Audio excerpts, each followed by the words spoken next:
ఓం నమో వెంకటేశాయ.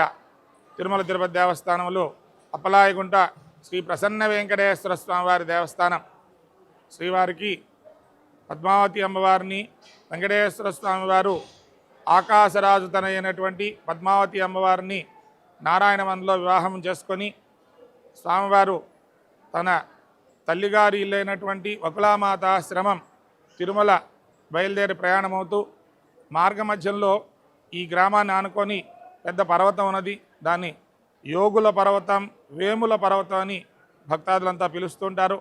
ఆ పర్వతం మీద సిద్ధేశ్వరుడు అనేటువంటి మహర్షి తపస్సు చేస్తూ ఉండగా పద్మావతి అమ్మవారు స్వామివారి సహా ప్రప్రథమంగా ఆ మహర్షికి దర్శనమిచ్చి అభయమిచ్చి, సిద్ధేశ్వర, నీ యొక్క కలియుగంలో భక్తాదుల్లో తొలి భక్తుడిగా నీకు ఇక్కడ అభయమిచ్చి దర్శనమిచ్చిన కారణంగా ఈరోజు నుంచి భక్తులందరికీ భక్తుల కోరికలు నెరవేరుస్తానని స్వామివారు సెలవిచ్చారు. అప్పటి వరకు స్వామి కళ్యాణ నిమిత్తంగా ఉన్నారే తప్ప ఏ భక్తుడిని ప్రత్యేకంగా అనుగ్రహించినట్టుగా మనకి ఎక్కడ పురాణాలు చెప్పబడలా.